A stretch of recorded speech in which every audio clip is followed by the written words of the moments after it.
주님은 나의 최고봉 5월 10일 묵상을 시작하겠습니다. 오늘의 제목은 첫 발걸음을 떼십시오입니다. 오늘의 말씀을 읽겠습니다. 베드로 후서 1장 5절에서 7절입니다. 그러므로 너희가 더욱 힘써 너희 믿음의 덕을, 덕의 지식을, 지식의 절제를, 절제의 인내를, 인내의 경건을, 경건의 형제 우애를, 형제 우애에 사랑을 더하라. 아멘. 오늘 읽은 베드로 후서 말씀에는 우리가 믿음의 기초 위에 여러 가지 신앙의 성품들을 더하라고 이야기하고 있습니다. 이것은 인간의 성품을 이야기하는 것이 아닙니다. 구원받은 우리가 하나님의 성품을 닮아가는 부분을 이야기하는 것입니다. 이 부분을 잘 이해하기 위해서는 앞절 베드로 후서 1장 4절을 읽으면 됩니다. 이로써 그 보배롭고 지극히 큰 약속을 우리에게 주사 이 약속으로 말미암아 너희가 정욕 때문에 세상에 썩어질 것을 피하여 신성한 성품에 참여하는 자가 되게 하려 하셨느니라. 아멘. 오늘 베드로후서 1장 4절 말씀엔 신성한 성품이라는 단어가 나옵니다. 예전 성경 번역에는 신의 성품이라고 이야기하고 있습니다. 구원의 약속을 받은 우리는 이제 하나님의 성품에 참여하는 자가 되는 것입니다. 믿음의 기초 위에 우리가 성령님께 순종하면서 덕과 지식, 절제, 인내, 경건, 형제 우애, 사랑을 계속해서 더하는 것입니다. 이렇게 우리가 구원받은 우리가 하나님의 성품에 참여한다는 것이 어떤 의미인지를 오늘 묵상을 통해서 들어보도록 하겠습니다. 오늘의 묵상입니다. 더하라는 우리가 뭔가 해야 한다는 뜻입니다. 하나님께서 하시는 일을 우리가 할 수 없고 우리가 할 수 있는 일을 하나님께서 하시지 않으신다는 사실을 잊지 마십시오. 우리는 자신을 구원할 수 없으며 거룩하게 할 수도 없습니다. 이 일은 하나님이 하십니다. 그러나 하나님께서 우리에게 좋은 습관이나 성품을 주시는 것이 아닙니다. 바르게 걷도록 무력을 행사하시는 것도 아닙니다. 우리 자신이 이 모든 것을 해야 합니다. 하나님께서 우리 안에 이루신 구원을 우리도 이루어야 합니다. 더하라는 뭔가를 하는 습관에 빠지라는 뜻입니다. 처음 단계에서는 어렵습니다. 첫 발걸음을 떼라는 것은 자신에게 명령해 가야 할 길로 가기 시작하라는 것입니다. 당신이 어떤 길로 가야 하는지를 너무나 잘 알면서 그 길을 의심하는 습성을 경계하십시오. 주저하지 말고 첫 발걸음을 떼십시오. 하나님께서 말씀하실 때 마음을 강하게 먹고 말씀대로 당장 믿음으로 행동하십시오. 당신의 결단을 절대로 제고하지 마십시오. 하나님께서 당신에게 무엇을 하라고 말씀하실 때 머뭇거리면 은혜로 서 있는 당신의 발판이 위험해집니다. 주도적으로 나아가십시오. 의지적으로 발걸음을 당장 떼십시오. 뒤로 돌아가는 것을 불가능하게 만드십시오. 지나온 다리를 태워버리십시오. 주께서 말씀하신 일을 불가피한 일로 만드십시오. 우리는 만사에 하나님의 음성을 경청하는 습관을 길러야 합니다. 하나님께서 무엇을 말씀하시는지 찾으려는 습관을 만들어야 합니다. 만일 위기가 오면 우리는 본능적으로 하나님을 의지합니다. 그러한 습관이 만들어져 있다는 뜻입니다. 나중에 다른 곳에서가 아니라 지금 당신이 있는 그곳에서 주님의 말씀대로 첫 발걸음을 떼십시오. 아멘.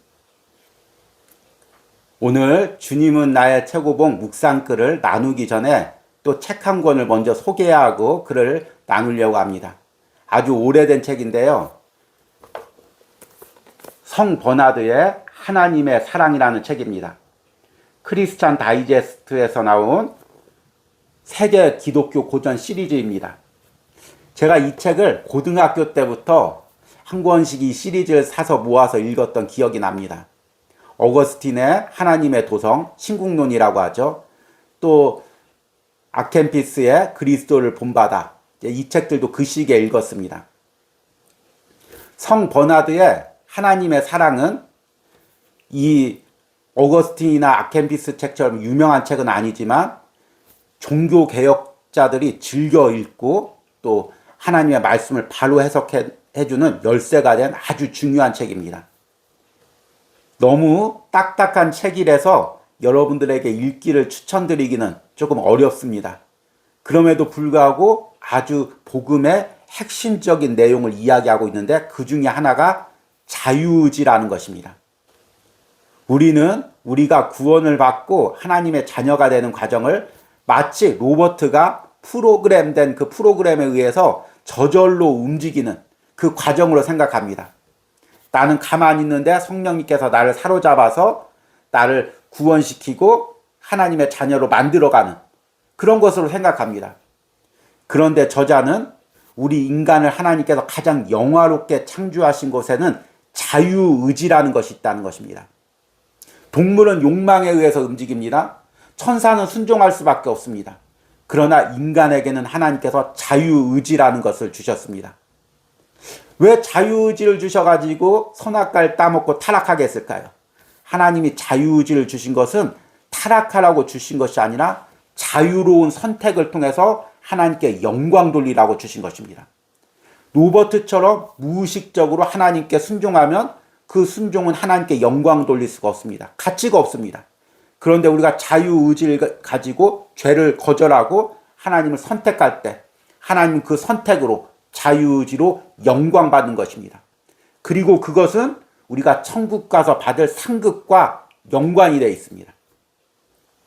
문제는 아담과 하하가 그 자유의지로 하나님께 영광 돌리는 대신 자기를 높이는 데 사용했기 때문에 우리의 자유의지도 타락했다는 것입니다. 그래서 우리는 내가 자유롭게 선택할 수 있는 자유의지가 있다고 생각하지만 사실은 죄에 지배받는 타락한 자유의지를 가지고 있습니다. 그래서 예수님을 믿지 않는 사람들은 내가 자유롭게 선택한다고 하지만 사실은 죄에 끌려가서 죄를 선택하는 것입니다. 이 부분을 성 버나드의 하나님의 사랑이라는 책에서는 이렇게 이야기합니다. 모든 살아있는 피조물 가운데 인간에게만 자유 선택의 특권 가운데 일부로서의 죄에 대한 선택의 능력이 주어졌다. 이 능력은 죄를 선택하라고 주어진 것이 아니라 완전한 자유 속에서 죄를 거부함으로써 보다 영광스럽게 나타날 수 있도록 하기 위하여 주어진 것이다. 그러나 범죄로 인하여 인간은 이 영예를 잃어버렸다. 이것은 이 은사를 주신 분 편에 그 실패가 있는 것이 아니라 그것을 받은 자 쪽에 그 실패가 있는 것이다. 인간은 이 은사를 남용했다. 범죄하는 데 의지를 사용했다. 이렇게 타락한 자유의지가 우리가 예수님을 믿으면 우리 안에 성령님이 오셔서 다시금 하나님께서 창조하셨던 그 선한 자유의지로 회복하십니다. 그래서 우리가 예수님을 믿고 이 땅에 살면서 나의 선택을 통해서 하나님이 원하는 삶을 살면서 하나님께 영광 돌리는 삶을 살아야 되는 것입니다. 그래서 우리는 구원받았다고 끝나는 것이 아니라 이제 회복된 자유의지를 통해서 매 순간 하나님이 원하시는 선택, 성령님이 기뻐하시는 선택을 하면서 하나님께 영광 돌리며 하나님께 순종하며 하나님의 닮아가는 삶을 살아야 되는 것입니다. 오늘 주님은 나의 최고봉에서 저자가 이야기하는 것도 바로 이 부분입니다. 더하라는 우리가 뭔가 해야 한다는 뜻입니다. 하나님께서 하시는 일을 우리가 할 수 없고 우리가 할 수 있는 일을 하나님께서 하지 않으신다는 사실을 잊지 마십시오. 우리는 자신을 구원할 수 없으며 거룩하게 할 수도 없습니다. 이 일은 하나님이 하십니다.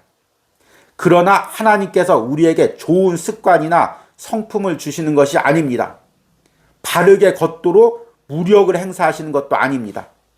우리 자신이 이 모든 것을 해야 합니다. 하나님의 자녀가 되면 성령님께서 나를 강권적으로 이끌어서 내 의지와는 상관없이 하나님이 원하시는 일을 하게 하고 성품을 만들어가는 것이 아닙니다. 내 안에 있는 자유의지를 통해서 내가 매 순간 결단하면서 하나님의 일을 선택하고 하나님의 성품 쪽으로 선택하는 삶을 살아야 되는 것입니다. 이것이 하나님이 회복해 주신 자유의지를 선하게 사용하는 것입니다. 저자는 이것을 첫 걸음을 떼는 것으로 이야기합니다. 하나님께서 우리 안에 이루신 구원을 우리도 이뤄야 합니다. 더하라는 뭔가를 하는 습관에 빠지라는 뜻입니다. 처음 단계에서는 어렵습니다. 첫 발걸음을 떼라는 것은 자신에게 명령해 가야 할 길로 가기 시작하라는 것입니다. 당신의 결단을 절대로 재고하지 마십시오. 하나님께서 당신에게 무엇을 하라고 말씀하실 때 머뭇거리면 은혜로 서 있는 당신의 발판이 위험해집니다. 주도적으로 나아가십시오. 의지적으로 발걸음을 당장 떼십시오. 뒤로 돌아가는 것을 불가능하게 만드십시오. 지나온 다리를 태워버리십시오. 주께서 말씀하신 일을 불가피한 일로 만드십시오. 우리가 구원을 받았다는 것은 구원을 받고 가만히 있으라는 의미가 아닙니다. 구원을 받았으면 오늘 베드로 후서 말씀처럼 하나님의 성품에 참여하는 자가 되어야 됩니다. 매 순간 결단하면서 세상의 욕망을 선택하는 모든 것들을 끊어버리고 이제 하나님의 영광을 위해서, 하나님의 일을 위해서, 하나님의 성품에 참여하기 위해서 선택해야 되는 것입니다. 이 선택의 순간에 작동하는 것이 내 자유의지입니다. 나는 죄를 선택할 수도 있고 하나님을 선택할 수도 있습니다. 내 안에 있는 성령님께서 하나님을 선택하라고 이야기합니다. 그런데 내 자유의지로 그것을 거부하고 세상을 선택하고 죄를 선택한다면 나는 하나님이 새롭게 주신 자유의지의 은사를 점점 세상 쪽으로 사용하는 것입니다. 여러분, 지금 내 자유의지는 어떤 상태로 사용되고 있습니까? 세상을 선택하고 죄를 짓는 데 사용하고 있습니까? 아니면 하나님의 일을 선택하면서 하나님께 영광 돌리는 일로 사용하고 있습니까?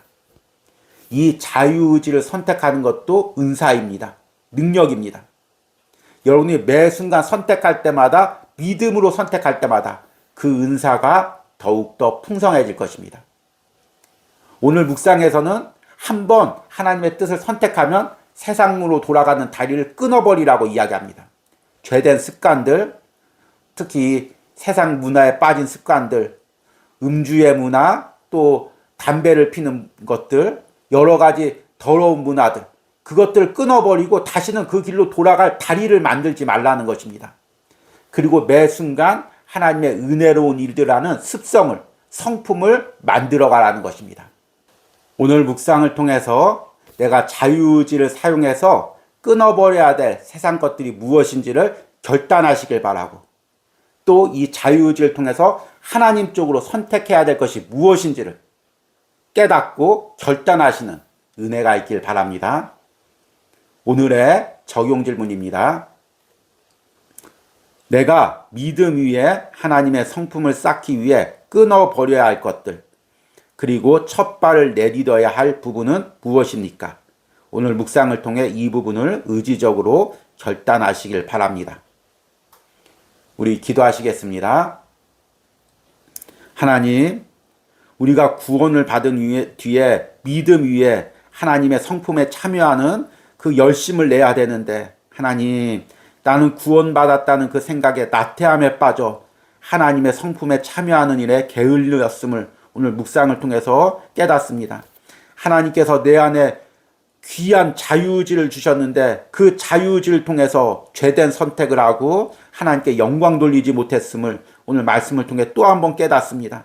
하나님, 이제 내가 이 자유의지를 통해서 하나님 매 순간 믿음의 선택을 하기를 원합니다. 하나님이 기뻐하는 선택을 하기를 원합니다. 내 마음의 모든 생각들 가운데서도 믿음의 선택으로 악한 생각을 끊어버리고 하나님이 원하시는 생각들을 하기를 결단합니다. 오늘 묵상을 하는 모든 심령 가운데 성령님께서 역사하셔서 하나님께서 새롭게 창조하신 자유의지를 통해서 하나님께 더욱더 영광 돌리는 선택을 할 수 있는 은혜를 허락하여 주시옵소서. 예수님의 이름으로 기도했습니다. 아멘.